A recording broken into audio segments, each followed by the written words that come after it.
Hey guys, it's Brian with the hopefully final installment on how to set up that Facebook fan page so that it actually gets you more customers. So again, I'm not going to go over it a million times. This entire strategy is based upon social proof. We want to use this only right now for testimonial gathering and sharing in a very credible way, period. We also want to use this for SEO purposes, so make sure that the title of your fan page includes the keywords. If you're a caterer in Georgia, make sure it says caterer in Georgia, not just your name. If you want to get additional traffic, boom. We're not going to beat that one to death, but it is what it is. Now, next step is after you've set this up, I want you to invite a few of your close friends, one or two, not your entire Facebook friends, one or two people that you're in constant contact with that you can experiment with. You want to understand how what you do on your fan page affects the fan. So have somebody in your house or friend fan you, and when you send out messages, start to learn by doing, learn by making mistakes when it doesn't count. Once you feel you're confident that you understand how this thing works, now it's time to go to the next phase. Next phase is, how do you get a lot of referrals up there right away? Easy. You go through your database. Now, if you're a brand new business, we're going to talk about how to do this with a brand new business, but if you've been in business a while, it's a matter of going through all those old order forms, all those old contracts, and finding the people in that pile that really loved what you did. You know the clients that it worked out really well. It worked out really well with them. These are the people, these are your raving fans. You probably haven't been taking care of them. Now's the time for you to really go and start taking care of these people and really amazing them. So get together a big of a list as possible of people that really love what you do for them, and then you're going to do a contact reactivation campaign. You're going to find all their current mailing addresses. You're going to scrape around the world to find their email address. Look on Google, look on their company website. People do leave traces here and there. You probably can find their email addresses, phone numbers, and so on. Then what I'd like to do is to reach out to these great old customers. This time of year in the US, we're coming up to Thanksgiving. So send out a Thanksgiving card. It's going to be totally different from what everybody else does. Next month, everybody in the world sends out a Christmas card, and they're just tossed into a box. And, especially from a business they're not paid attention to. You want to send out a personally handwritten Thanksgiving card to your best, your A-list customers. Don't worry, we're not talking about thousands of people. We're talking about your A-list, the people that really support you and refer business to you. Write them out a thank you card on a Thanksgiving card, telling them sincerely that you appreciate their business. I hope you do. Include in there something special. Do you have a coupon from your network? In other words, they may not be in the market to buy something necessarily from you again, but is there an affiliated business that one of your friends in the area that they could benefit from it? Maybe you did a wedding for them, and now they have a little kid. Maybe you could send a discount coupon to a studio photographer for their child, something like that. So always have that network of people in your area, non-competitive businesses that can mutually benefit from working with each other, and send out a cross-promotion perhaps, or some other item of high value. Did you see a picture of them in the newspaper, a nice article online? Print it out, send it to them, something that shows that this is not just a blast email. This is in fact something that matters to you. So do something wonderful for that A-list. Do something remarkable. And think, as Seth Godin talks about, remarkable, something worth remarking.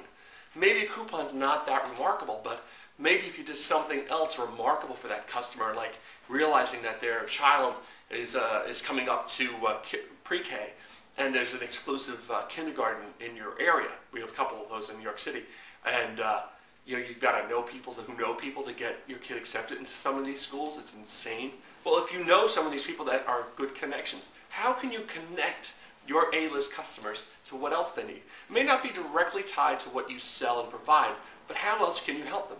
How else can you help them? Can you help them find a new customer? Can you help them find a new supplier? Really think about doing something good for these people. Why? Because if you go out of your way to do something wonderful for somebody, like introducing them to a new customer, and they're going to make money off of that, joining our fan page is the least they could do to thank you. So you really want to do something that's really going to motivate them to want to repay you in some way. And joining a fan page and putting a few comments down is nothing. So you really want to tip the scales that you're doing something fantastic for them. Pick up the phone and wow them. When you pick up the phone and talk to these customers, I want you to do a little market research and also build that testimonial. I want you to ask these folks, say, you know what, we're looking to really grow and improve our business. What did you like about what we did for you? What did you like about our service? And then when they tell you, write everything down, what they liked about your business. That's important.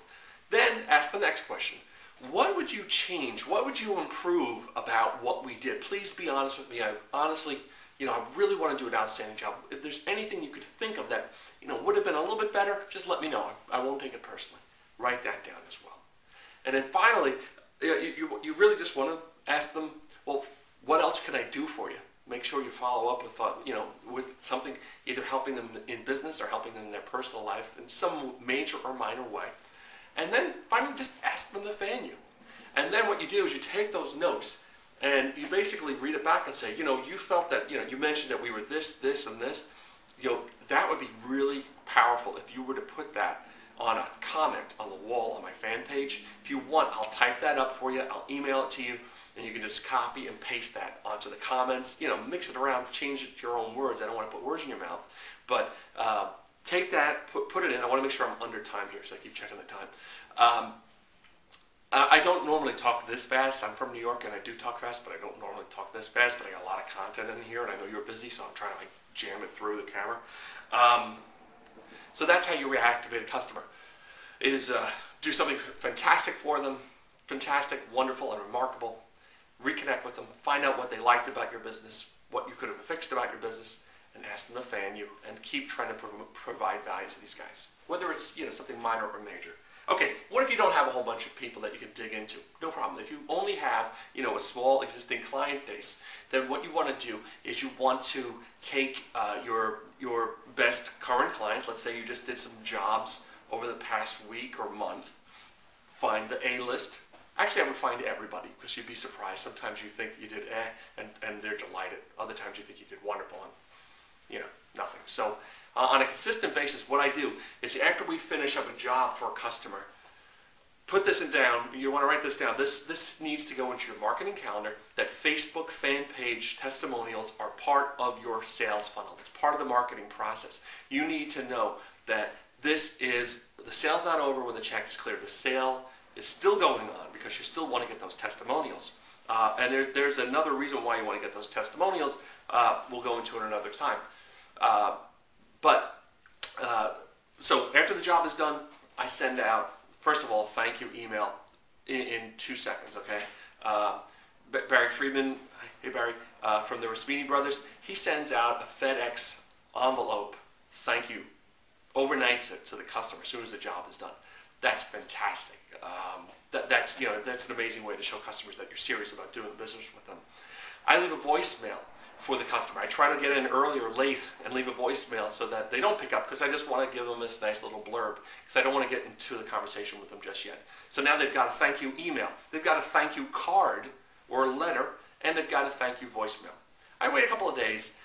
Generally, they'll contact me and say, oh, I meant to thank you. I meant to thank you. But that's fine. When they finally do contact you, you go through their spiel. What did you like? What could we have done better? And would you please fan me? Can I put those comments together in a little blurb? And we'll talk later on about how to craft that testimonial so it's powerful. But you just don't want it to say, Barry was a great guy. You want it to say, you want it to really sell and put buying words in there so customers get excited when they read that testimonial. Okay? I'm going to upload this thing real quick. I got a couple of things to do today, a lot of things to do. And then I'm meeting up with my daughter and my wife to go see Pirate Radio tonight. So looking forward to that. So any questions, you know how to reach me, blah, blah, blah. Talk to you later. Bye.